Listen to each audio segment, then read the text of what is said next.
What's up, everyone, and welcome back to The Coach Approach. It's your coach, Blake of the Black Faker, and today, we're going to be going over which roles are the best roles, which roles might be the one for you. What do the roles even do? You may not even know. If you are an experienced player, though, as I said before in my last video, please feel free to watch these.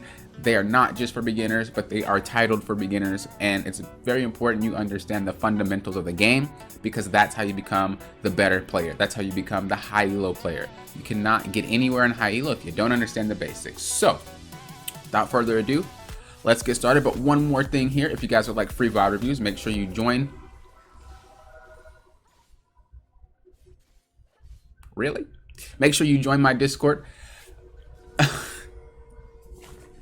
I'm not editing this out. We're waiting together. Make sure you join my Discord. Every Sunday, there's going to be a channel that opens up that is for VOD reviews, and so it will be free. And I go ahead on my own time if I do have time to go over these VODs for you guys.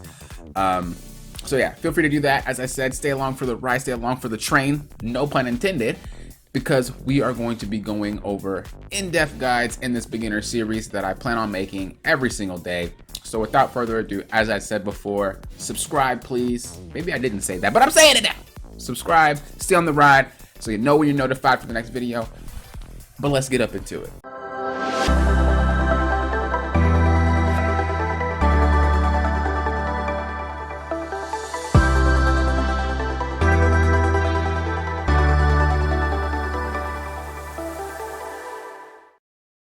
All right, so we're gonna start with top. There are gonna be timestamps within the video, so if top isn't really something that you're interested in, even though I'm kind of going to go over every single role, like you might not be interested in the top, maybe you already did some research yourself. But if you are interested in all the roles and you're just not sure, then watch the whole video.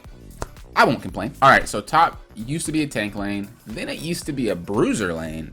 Now it's an ADC lane. I mean, you get the point. It's ever changing. A lot of things can pretty much go top. The problem with top lane is the matchups, right? A bad matchup top lane can really just have you lose your lane and maybe even lose the game. And top lane is the most punishing role in the game. Top is the most punishing role by far because of what happens when you get behind. You become easily able to be dove, meaning that they can just go under tower and kill you without you really doing anything about it.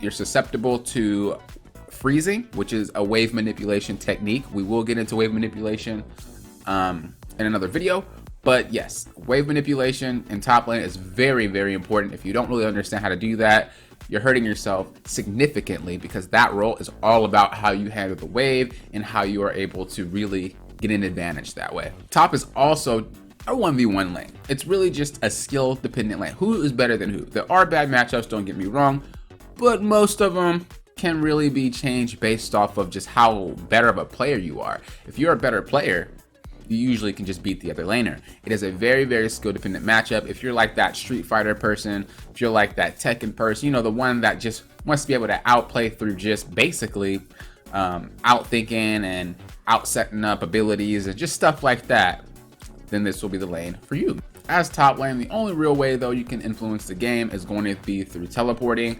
There are more ways to influence the game, but as I said, this is a beginner's guide, and anything other than just teleporting down there to help, or teleporting to mid lane, or teleporting the dragon, stuff like that, is going to be for more of the advanced, which I will get into in another video on how to basically just kind of play top in general.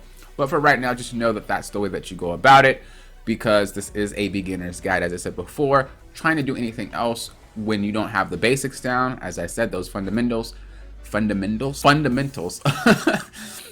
you're not gonna have a good time. So it's very, very important that you don't overdo it. A lot of players that I have coached in the past, even now honestly, there are players that tend to overdo it. There's players that tend to try to learn and do more than they're really capable of doing at that particular moment, because they didn't learn the fundamentals. So they're just they're kind of just skipping steps. You know what I mean? And when you don't have that fundamentals, one of those steps are going to just cave in and you're going to fall flat on your face. So you really got to understand that there are more ways to do a lot of things, but just learning the basics first is the most important. Last thing that I want to clarify on, as I said before, top lane is really heavily dependent on wave management. If you don't have wave management down, top lane is an extremely hard lane, especially if someone on the other team knows how to do it way better than you. They'll freeze you out, which basically means that if you walk up, you're going to probably die or get harassed, so they'll just freeze it near their tower so that you really can't do anything about it. So it's very crucial that that is something that you kind of just try to dive into when you start playing like ranked and stuff like that. In normals, just get down with the role, just get down with your champion. But when it comes to ranked, if you're not really too familiar with wave management, and I've coached some diamonds, I've coached some masters, I didn't really understand what wave management was, and they still got to their elo. So I'm not saying that you can't climb if you don't know it, but as I said, it's a very important thing to know. So definitely try to get on board with that. All right, as I said before, if you like that 1v1 Street Fighter thing, if you like to be able to, you know, really pressure your opponent, making it so that they can't do anything when you're ahead, just having it be a 5v4 because that top laner is just so behind they can't even do anything to you. If you like those champions that are either tanky or that have really good mechanics or just are over route strong, top lane's the lane for you. All right, the next role is jungle. Now, you've heard as jungle, I mean, it's pretty simple. Just make sure that you farm your camps and then make sure that you gank lanes, right? That's pretty much all it is. Wrong. That is not all it is. Jungle is the hardest role in the game. And the reason why it is because every single moment of the game can affect how you're doing something. Whereas, let's say you die in lane, right? Well, if you die in lane, you can come back and go right back to lane.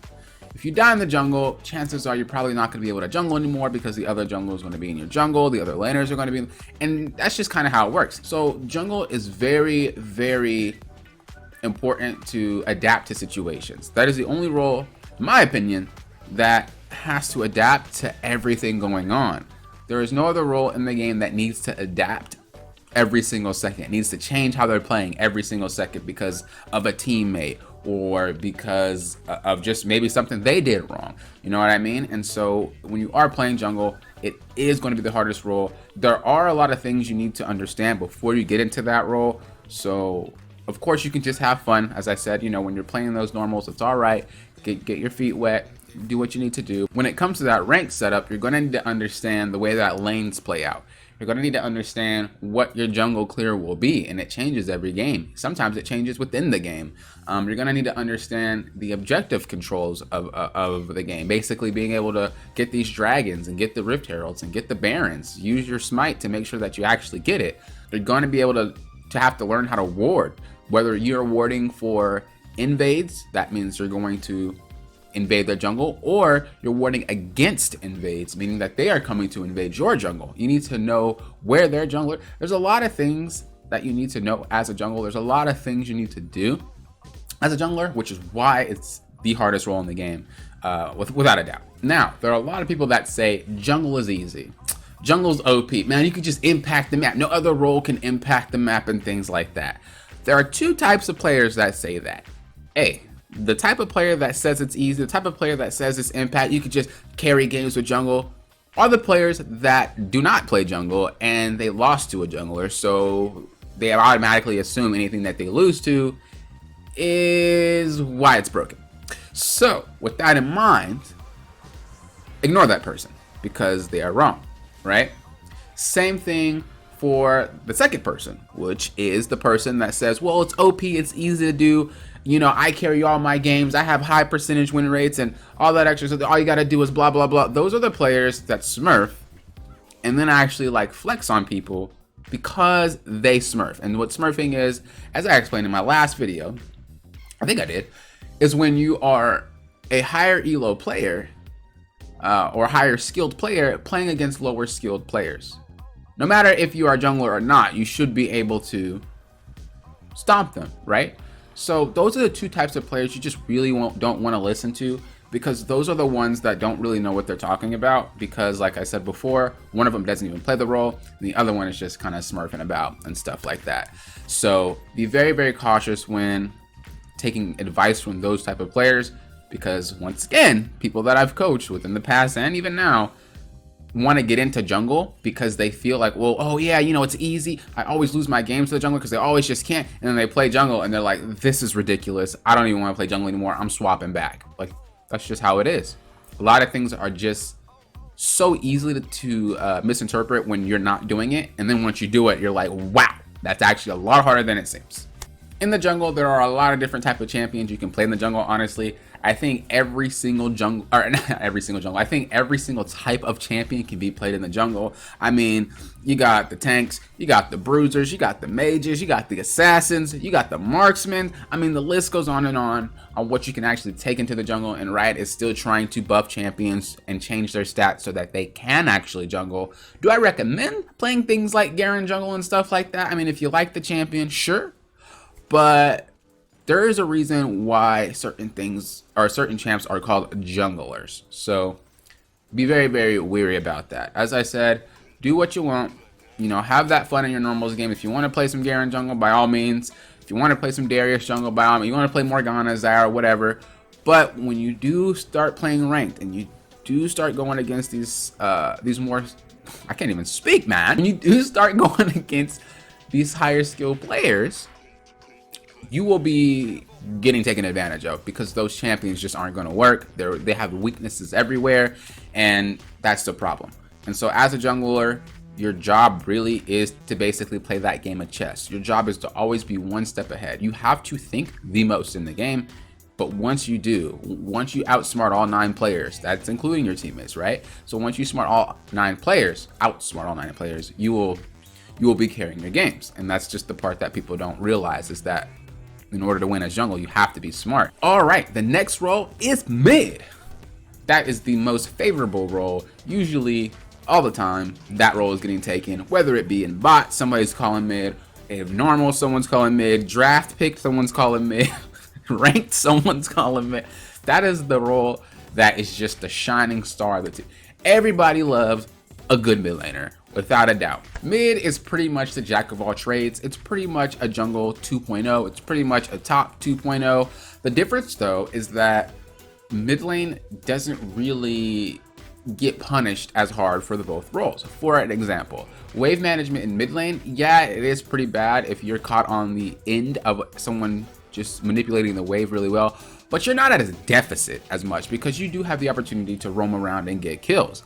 As far as being a jungle 2.0, once again, you do have the opportunity to roam around and get some kills. You don't really need to make sure that you're pathing properly. You don't really need to make sure that you are reading the jungler's thoughts and stuff like that. You can get away with a lot more things than those 2 roles because you're just not punished as hard for it.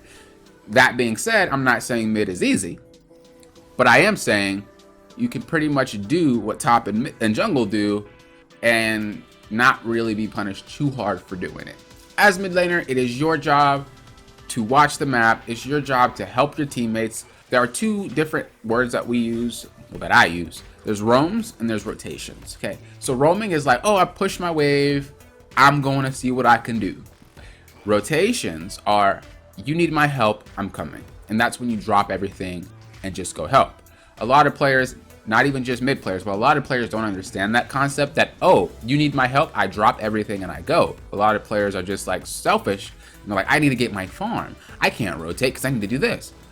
But usually what happens is because they don't rotate to that play, then the game goes really bad because that was maybe a game-changing play that they just chose not to rotate to. So as a mid laner, it is your job to be paying attention to what's going on the map. And it's your job to be rotating when you are needed, no matter what champion you are. Speaking of champions, the champions you usually find mid lane are assassins and mages. Sometimes ADCs can go there too, just depending on which, but usually they're assassins and they're mages. Of course, there are tanks like Galio, Malphite, stuff like that, but the most you will see are going to be assassins and mages. So if you like to be the person that's kind of just helping out all the time, the person that, you know, like I said, is that shining star. Once they start getting some kills, they could just obliterate the competition. You know, let the type to be basically everywhere at one time, to be always scared of when they are MIA, basically missing in action. Mid lane is a role for you. All right, ADC, attack, damage, carry. You can go in APC too, which is like a mage's bot, but usually you'll only see marksmen. AD marksmen are usually what you'll see. There can be bruisers and there can be AP, as I said before, but the most success you'll have are probably going to be with the marksmen. As ADC, your job is to basically be the damage dealer. You have the highest damage in the game later, not early. I mean, some champions do, like Lucian and Draven. There are early game ADCs, but you're pretty much built to scale. Every ADC can scale. I guess I'll say marksman because ADC is the role. Every marksman can scale, but some of them are a lot stronger earlier than others. That being said, the main objective stays the same. Be the main damage dealer and make sure that you are playing safe. If you are not safe, you won't be able to get damage, and if you don't get damage, you'll die. So usually you're just farming up, and that's what you have a support there for, to help make sure you're safe, and we'll get to them in a minute. But that's your main job. ADC has one of the highest potentials to carry a game. Most of the time you'll hear people say, oh, ADC sucks, ADC can't do anything, it's so weak, you just blow up, and there's no reason to play ADC. That's false. The role is strong. A lot of players feel like it's not strong because a lot of players tend to not really have good CS.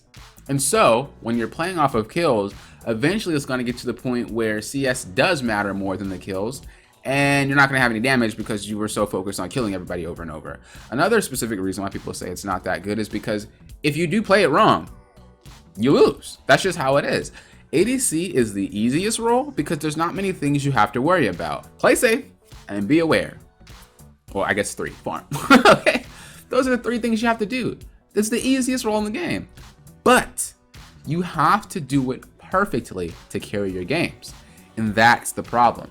Not everybody does it perfectly, and so instead of saying, well, I need to get better because nobody's perfect, a lot of people just say, oh, the role sucks.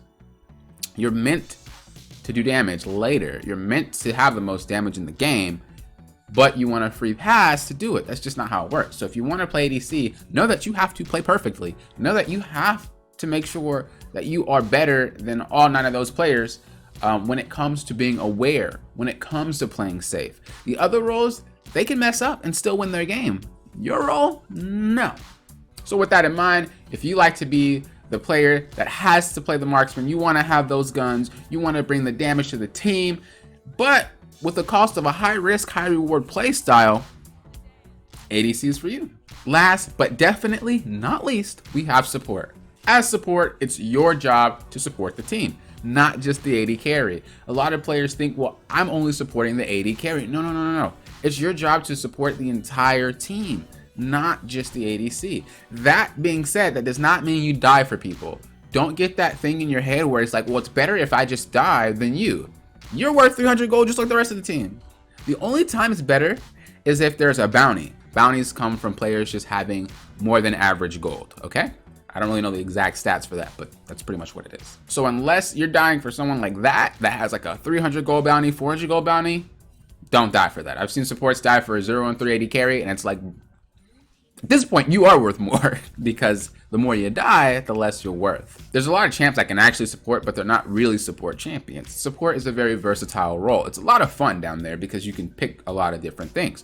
But typically, you have these 3 types. You have, I don't know why I did 3 and then go into this hand. Interesting. You have mages, enchanters, and tanks, okay? So mages are the ones that just poke. They throw a lot of damage out. Even though they are support, they do a lot of damage for being a support because they are a mage. They're very poke lane heavy.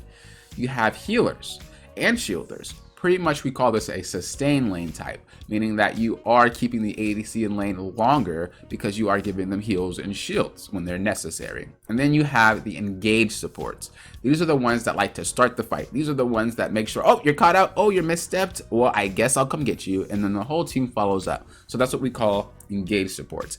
There are tank engaged supports and there are squishy engaged supports. So as long as they can start the fight and engage the fight, that's pretty much the main scenario there. As a support, your job is going to be getting vision, clearing vision, giving your team the overall utility that they need to be successful in the game.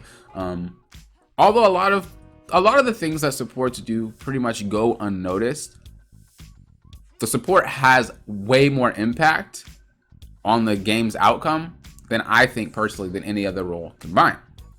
That being said, they don't have damage, so it's harder to do it. But when you are a very good support, you will win a ton of games because it's all about the macro. Macro meaning game knowledge. So like jungle, you have to think a lot. You have to know that where your services are is going to be the most impactful. So let's say there's a support that is bot lane, and there's two different ones, right? So your ADC, your marksman, is just farming, not really doing anything, but your mid laner is like scrapping. They're fighting all the time. Are your services used more sitting with your marksman, or is it used more helping where the fight is? And that's how a support carries the game. So that's why it's very important for you to understand the different margins of these roles. It's very important for you to understand the baseline of the roles, because like I said, without those fundamentals, you're not really going to get anywhere anyway. Even if you're watching all these videos, even when you are trying to watch these streams or take these courses, whatever you're doing to improve at League of Legends, a lot of the times when you feel stuck at it, it's because you just forgot the fundamentals. And that's what I always teach when I coach. That being said, if you would like to bring that vision, which means that everybody can see, if you would like to bring the heals and shields, if you would like to bring that engage potential, you want to bring the thing that makes team fights change like that because of how you play it, support is for you. All right, and that is all 5 roles. If you guys enjoyed the video, make sure you give me a like, make sure you share it. Don't forget that. And if you guys would like to stay on the train for the beginners courses, like I said, we are going to dive deeper now. We're just hitting the surface, but we're going to keep this thing going. Make sure you subscribe, because you'll see not only videos with the beginner guide series, but also other videos as well. One final note, as I said before, if you guys would like a free VOD review, make sure you join my Discord. Every Sunday, the channel will open up and you guys will have a chance to submit your op.gg, and I will be doing VOD reviews for you guys. Another note on that final note, if you guys would like free coaching, make sure that we hit 200 subscribers. Once we do, we will have a free coaching every single, I think, week, but I might start out with a month and then see how it goes. I don't know yet. If you guys really want the coachings, and make sure you support, thumbs up, subscribe, do all that extra good stuff. I'll be back for more tomorrow. Thank you guys for approaching this like a coach.